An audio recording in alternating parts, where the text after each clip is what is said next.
now that we've transitioned from wintertime to springtime, there are different moisturizers for wintertime and springtime. So talk about that just a little bit, and what are the differences, and why are they so important? There are differences and they are important. And the main reason why is because the air is different in the winter versus the spring. So the winter, we all have on our heaters inside. The air is a lot drier.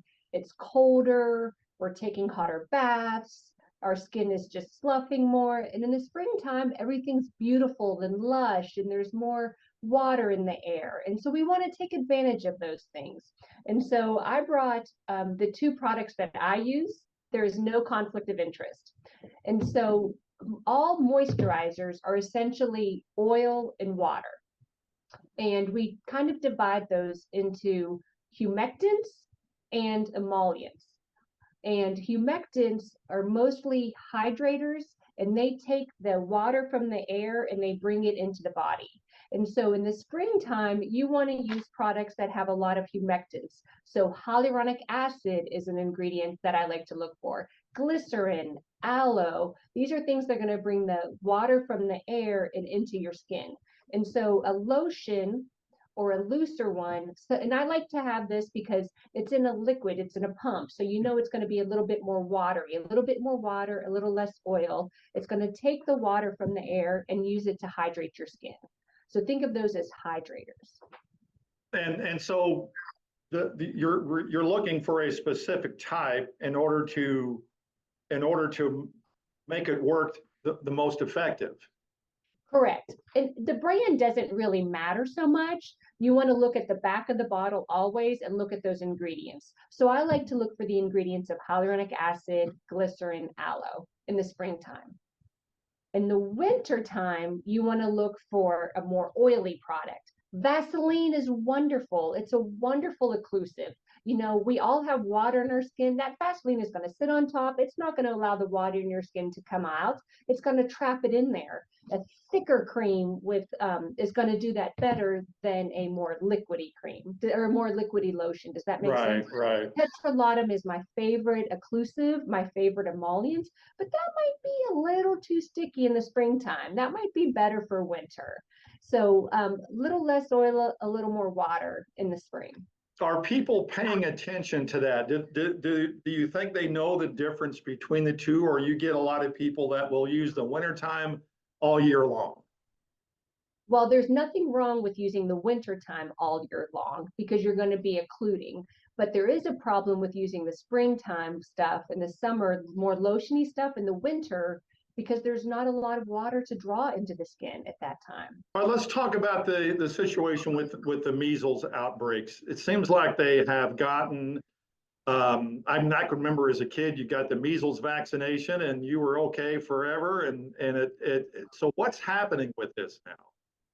So you're right. I remember getting the measles vaccine also. And when 95% or more of the population is vaccinated, then we call that herd immunity. And you don't really have to worry about these outbreaks. Well, the issue is that fewer people are getting vaccinated. So in the school year of 2019 to 2020, 95.2% of the kindergarteners were vaccinated.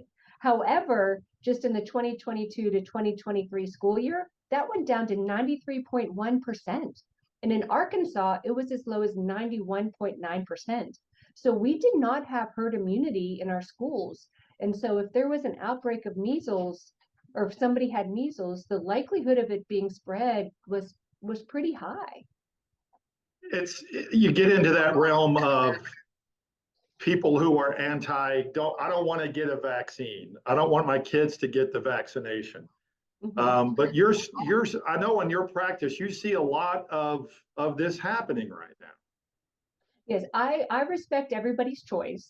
I think it's important that we respect everybody's choice, but we know that vaccines can prevent infectious diseases. And we know that herd immunity is important. And there's a few people, for whatever reason, medical or whatever, that cannot be vaccinated. And so it's up to the rest of the population who can be vaccinated to try to obtain that herd immunity and get that 95% or greater people immune so that we don't get these outbreaks. And we need to protect those people who are vulnerable, who can't get vaccinated for whatever illness. We want to protect those vulnerable people. We want to be kind to them and try to do our part to help them. Treating the measles, is there an easy way to do this, or you just got to let it run its course?